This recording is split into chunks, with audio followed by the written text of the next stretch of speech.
अरे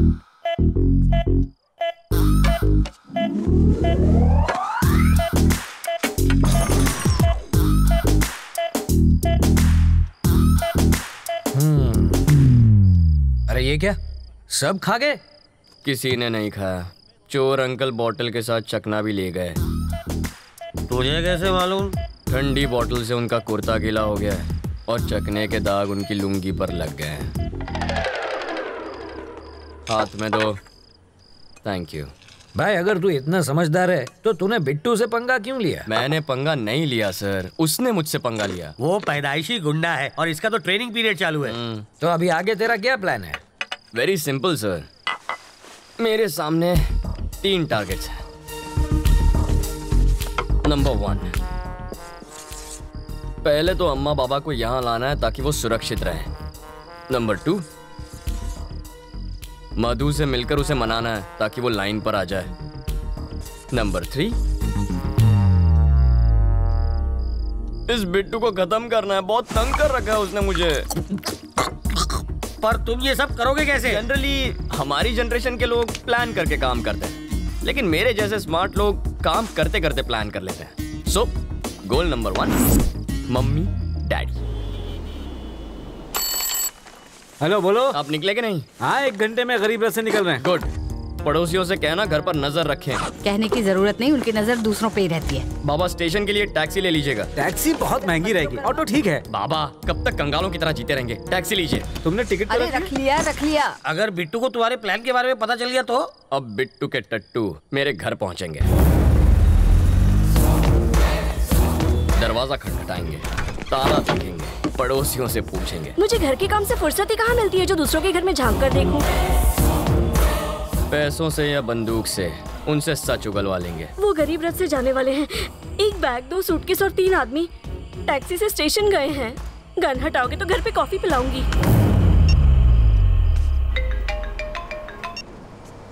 बाबा कहाँ पहुँचे आप? बस यू टर्न लेते रेलवे स्टेशन आ जाएगा। राइट लेकर फौरन अहमदाबाद आ जाइए। क्या अहमदाबाद? मगर कैसे? उसी टैक्सी से। टैक्सी का भाड़ा क्या तू देगा? सीताराम जी बहुत दिलदार आदमी है। अब मुझे किसे पैसे देने हैं? अहमदाबाद ले लो भाई। जिस तरह किसी फिल्म के क्लाइमैक्स में विलन के आदमी हीरो को ढूंढते हैं ना, उसी तरह बिट्टू के आदमी पागलों की तरह मेरे माँ बाप को ढूंढेंगे। इसे कहते हैं प्लानिंग। जीजा जी, लोग तो चाकू या छुरी से भी डरते हैं, लेकिन आप बम की पिन निकालकर उस पर ही बैठ गए हैं।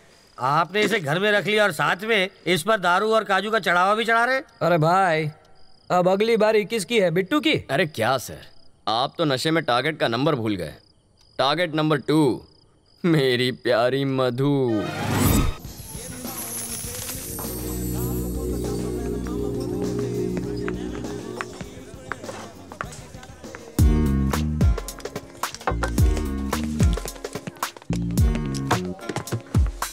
मधु प्लीज, मैंने क्या किया है? तू मुझसे इतना नाराज क्यों? मधु। उसे भड़काकर मुझे मरवाना चाहते थे। वो सब ड्रामा था यार, और कुछ नहीं। वो तुम्हें नहीं मारता। प्यार का नाटक करके तुमने मुझे फंसाया ना। मधु ऐसा नहीं है, तुम्हें कुछ गलतफहमी हो रही। चप्पल से मारूंगी तुम्हें। अपनी जुबान पर कंट्रोल नहीं कर सकते। मेरी कुर्बानी देने चले थे। अरे तुम सर, जरा ये देखिए, इस बहन जी टाइप की लड़की को मैंने ऐसा पटाखा बना दिया और अब आते जाते सब लोग इस पर लाइन मारते। लाइन मैं सिर्फ तुम्हें देती हूँ, समझे ना? तुमसे शादी करनी है। बॉबी और बबलू जैसे 2 प्यारे से बच्चे चाहिए मुझे। 2 शरारती लड़के तो ठीक हैं, लेकिन उन्हें एक चुलबुली सी बहन भी मिल जाए तो फैमिली कंप्लीट हो जाएगी। हटो जी। तुम्हारे लिए मैंने जीन्स पहननी शुरू की। शादी के बाद किस करते वक्त चश्मा बीच में आएगा, इसलिए लेंसेज पहनने लगी। तो क्या मुझ पे एहसान किया? तुम हमेशा गलत क्यों सोचते हो? You always think it's my fault. What do you think it's my fault? मधु किसकी गलती है वो ये आदमी बताएगा। सर बताइए।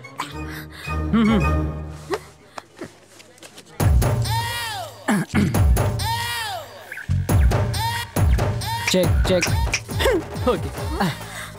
खाते वक्त मैं इसे कान से निकाल के जेब में रखता हूँ। आप लोग किसी बात पर शायद झगड़ रहे थे, मुझे ऐसा लगा। एक बार फिर झगड़ेंगे क्या? आपको बुरा न लगे तो? हाँ? आराम से झगड़िए, मैं ध्यान से सुनूंगा।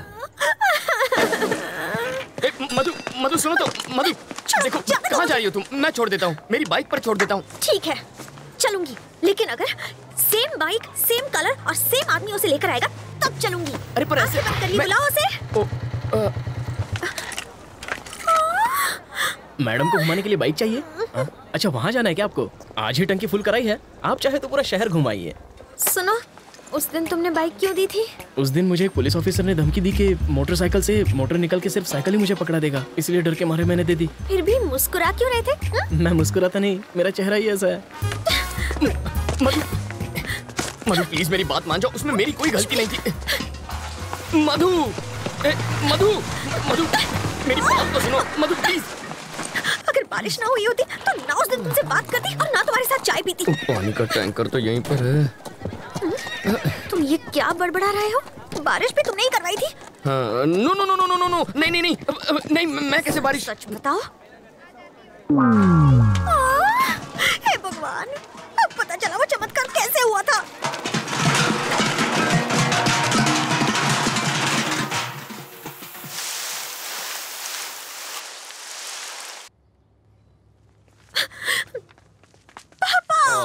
मेरे बच्चे, क्या हुआ? किसी ने छेड़ा?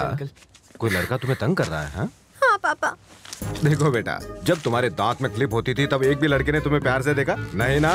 जब तुम बहन जी जैसा चश्मा पहनती थी तब किसी ने तुम्हारी ओर देखा? नहीं देखा ना? और जब तुम पर्दे वाली ड्रेस पहनती थी तब किसी ने तुम्हारी तारीफ की है? बताओ, नहीं की ना? हमें तो इसको थैंक्स बोलना चाहिए बेटा। इनसे बात क्यों कर रहे? तुम हो कौन? यहाँ आके तमाशा क्यों कर रहे हो? तुम मुझे ठीक से जानते नहीं हो। मैं कितनी खूंखार हूँ ये मेरे पति तुम्हें बताएंगे। बिल्ली की तरह पंजे मारती है, फिर भी I love my wife. Aunty ji, थोड़ा नारियल तेल मिलेगा प्लीज? देखा, सिर्फ पंजों की बात सुनकर ये तेल मांगने लग गया है। तुमसे डर गया है।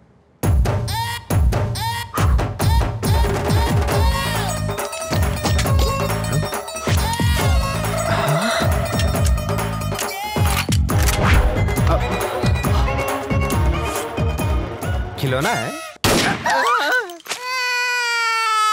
ये चलती भी है। अबे कद्दू, रोते वक्त खाते नहीं और खाते वक्त रोते नहीं। थोड़ा अपनी बहन को भी खिलाया कर।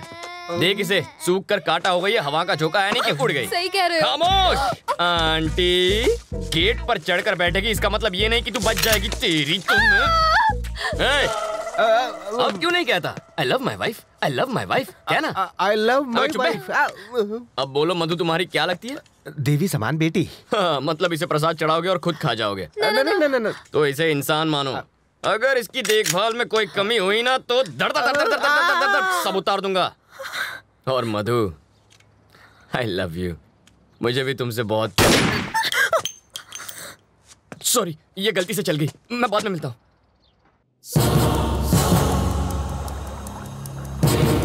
बिट्टू तो फिर से बच निकला रहा। बिट्टू को पकड़ने के लिए ट्रैवल मूर्ति को बाहर निकालना होगा और उसके लिए हमें चोर अंकल को अंदर भेजना होगा।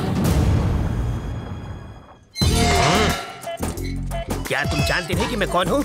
अबे तुझे नहीं पता तू कौन है? याददाश्त कमजोर हो तो गले में आई कार्ड लगाकर घुमा कर। तुम क्यों पकड़े गए? नकली पासपोर्ट बनाने के चक्कर में। तो इसमें गलत क्या है? ये तो कला है, कलाकार को भी पकड़ते हैं क्या? तुमने क्या किया? मैं तो बस एक माँ की इच्छा पूरी कर रहा था। माँ की इच्छा? हाँ, एक माँ अपने बच्चे से कह रही थी, बेटा बाहर मत जाओ वरना गब्बर पकड़ लेगा। बच्चे ने बात नहीं मानी और बाहर चला गया। अगर उस वक्त गब्बर बाहर ना होता तो बच्चा माँ पर यकीन नहीं करता। मौका देखते ही मैंने बच्चे को उठा लिया। लेकिन भलाई का तो जमाना ही नहीं रहा। उसकी माँ ने ही मुझे पकड़वा दिया। कहने लगी बच्चे को किडनैप किया है।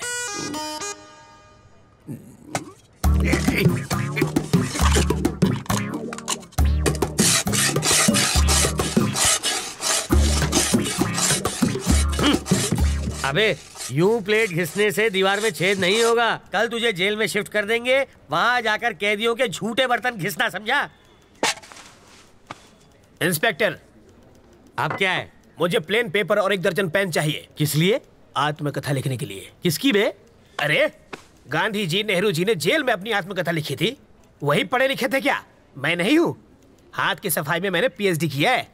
मैं अपनी कहानी लिखूंगा। चलो सामान भिजवाओ। हवलदार, ये कालिदास की औलाद के लिए पेन और पेपर लेकर आ। ये महाचोर अपनी आत्मकथा लिखेंगे।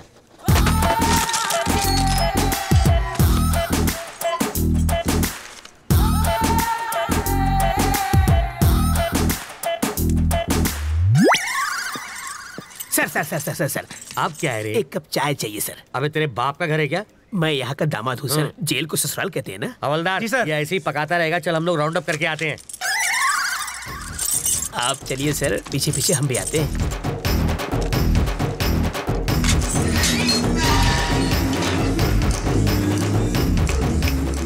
रास्ता साफ है, निकल लेते हैं।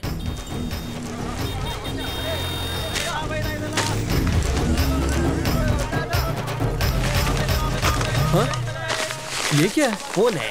वो कौन था? मेरा चाहने वाला। इसे देने के लिए इतना स्टाइल क्यों मारा उसने? रजनीकांत की फिल्में बहुत देखता है। ये लो पकड़ो, शाम को इसे मुझे फोन करना। मेरा फोन नंबर इसमें है।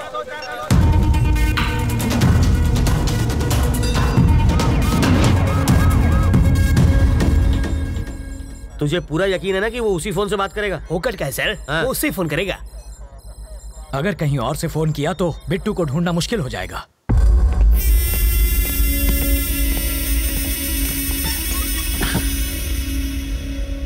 रवि जिंदा बच गया।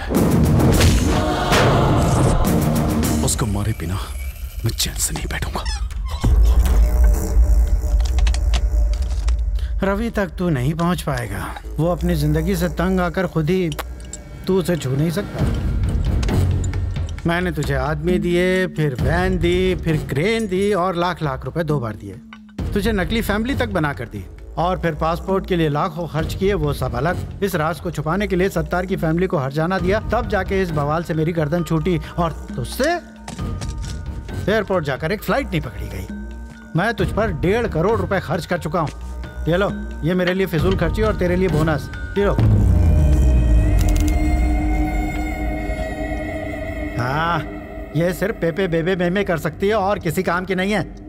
अगर मैंने रवि को लगाया होता तो वो 15 मिनट में बैंक लूट के यहाँ बैठा होता। एक 25 साल के छोकरे ने तुझे छठी का दूध याद दिला दिया है। साले, तू तो जाके उसके तलवे चाट। बेशर्मों की तरह बैठा है।